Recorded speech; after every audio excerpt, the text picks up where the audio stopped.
Alright, let's dive into something that's been making waves across Europe, the Ceuta crisis. But here's the thing, this isn't just about 72,000 migrants crossing into a tiny Spanish enclave in North Africa.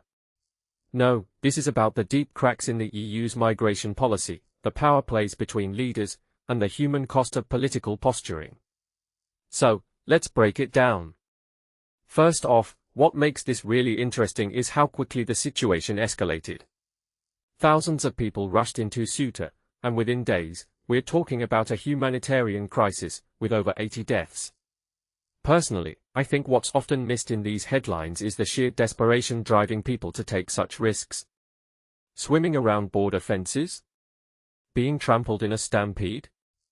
These aren't choices, they are acts of survival. And yet, the EU's response feels more like a blame game than a solution. Take Spanish Prime Minister Pedro Sanchez, for example. He's been under fire from leaders across the EU, particularly Italy's Giorgia Meloni, who's been vocal about Spain's progressive policies. But here's where it gets messy. Sanchez isn't just defending his policies, he's calling out the hypocrisy. He points out that Italy has taken in twice as many migrants as Spain since 2021. In my opinion, this isn't just a clash of ideologies, it's a reflection of how fragmented the EU is on migration. Everyone's pointing fingers, but no one's stepping up with a unified plan. What many people don't realize is that this crisis was partly triggered by a Spanish court ruling. The court said migrants arriving by sea couldn't be deported without due process. Sounds fair, right? But here's the twist. Smugglers allegedly used this ruling to convince thousands to swim around Ceuta's border fence. If you take a step back and think about it, this raises a deeper question. Are EU policies being manipulated, or are they simply not designed to handle the complexities of migration? I'd argue it's a bit of both. Now, let's talk about Morocco's role. Spain's Defense Minister Margarita Robles accused Rabat of failing to stop the migrants from leaving. But a Moroccan diplomat hit back, saying, "We are not Europe's police." Personally, I think this tension highlights a bigger issue, the EU's reliance on external countries to manage its borders. It's like outsourcing a problem without addressing the root cause. And let's be real, Morocco isn't doing this out of goodwill, there's always a political or economic quid pro quo. One thing that immediately stands out is how this crisis exposes the EU's vulnerability.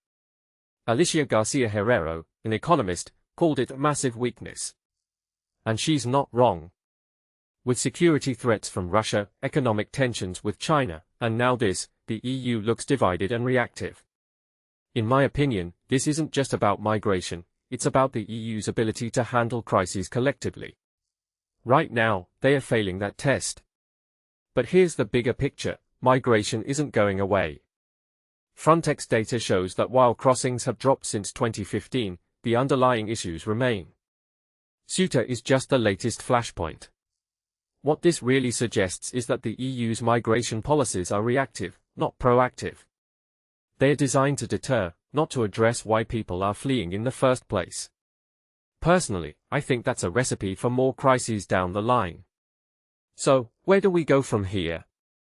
Greek Prime Minister Kyriakos Mitsotakis suggested an emergency mechanism for when migration isn't weaponized.